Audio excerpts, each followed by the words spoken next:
tell me some of the people that have recorded on this console, Gene. Okay, on this particular console, Garth Brooks was involved in a project on it.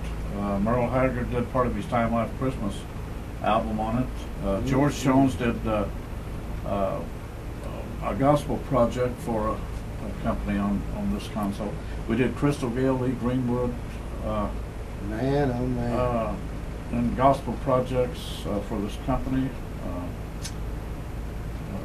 Jeff and Sherry Easter on the gospel thing. Yeah. George Jones did one of the gospel song here, and I can't really.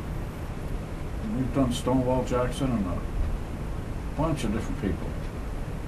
Well, it's saying it's a piece of history, is what it is. Actually, and it works really well, and we try to keep it the maintenance up on it. Because with all the stuff it'll do, it's like an automobile. You know, if you don't do maintenance, if you don't change the oil once in a while, you're going to have problems. Right. And you may have problems even if you change the oil. Right. Once in a while. Well, y'all, we're in Gene's big room over here. I know Larry's probably got some shots of the playing room and the drum booth and the grand piano and all that. This is where the big albums are done, the big projects where you want multi-tracking and you want a full set of drums and you want a grand piano that you can't get somewhere else. So we do the tracking in here. We're currently using Lisa's hard disk to record onto. So what we have the capability of doing here at Gene's recording complex is taking things that we've tracked in here, and then we can take them, we can finish the project if we want to, and then we'll take it over to my room and do the mastering.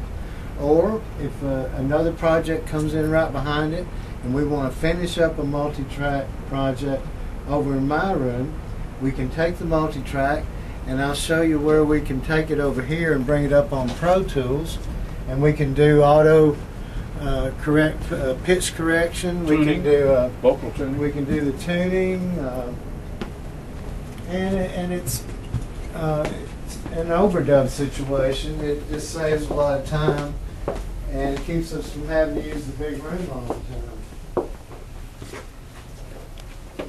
Yeah, Billy's set up here so if, like he said, if we get something we've done with 7 people in the bigger room, then if we have something that ties up the big room the next day, then we do vocal overdubs, sweetening of all types in here with other instruments, background singers, the whole thing. Billy does all those in his setup here. And he has a massive amount of Pro Tools with all the supporting gear that you can imagine. Half of it, I don't know. He'll say, "Well, this is so and so." Oh yeah, well you come in here and I'll show you something in mine. Well, we've got Class A discrete preamps, mic pre's. We've got. I use a lot of guitar effects because, as you can see in here, I don't have room for a lot of amplifiers. So I use. I've got 2 or 3 different guitar preamps that I can get any sound that you can imagine on that without having to use an amplifier. This is the Pro Tools setup. This is a project we just tracked, and we're tuning the vocals and adding some background parts. So this is still in the multi-track format. Eventually we'll mix it down to 2-track. And after we mix stuff down to 2-track, then we put it into this WaveLab program, and we can do mastering. We can change the levels so that your overall project is competitive with other projects that are out there. If you put on a CD of somebody that you bought at a store, a Celine Dion or somebody, or it's at a certain level. If you come home with your project and you put it on your CD player or in your car, and it's not the same level, it's going to sound weak, it's going to sound underproduced. So a lot of mastering is involved in getting all the levels up so it sounds hot when you play it. That's a big part of it. We can keep increasing the level. That's why rap music has increased the level so much, so that it makes everybody else have to increase their levels. This is a song we're working on. We can change the tone of something. If it was dark, had a muddy sound coming in, we can brighten it up. We can,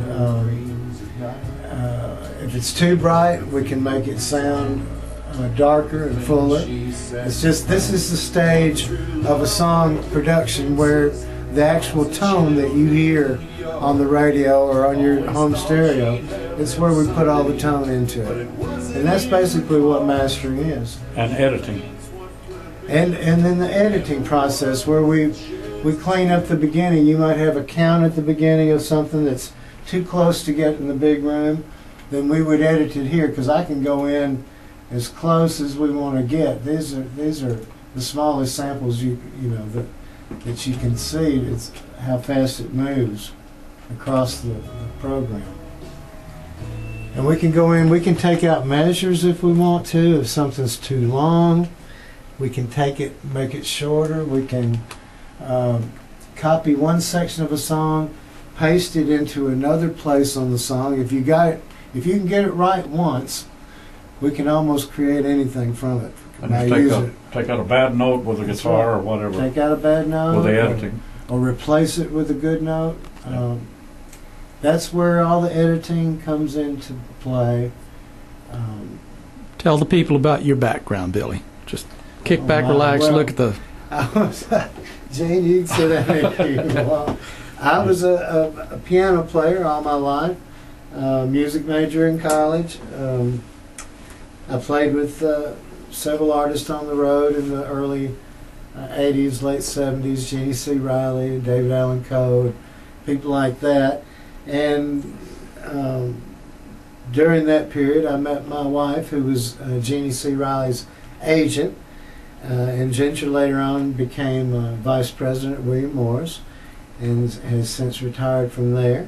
But after meeting her and we got married, I had to find a way to get off the road, because as people will tell you, it's not an easy life, and getting on the bus can start to wear you down after a few years. So I got into the production end and the mastering end. I was a mastering engineer at National Tape and Disc for 11, 12 years. Built my own studio, worked there for a long, long time, then moved downtown, had a studio adjacent to Gene for a couple of years, and then we all moved out here. I moved back home for a while, worked there, and then just recently moved back into Gene's complex here.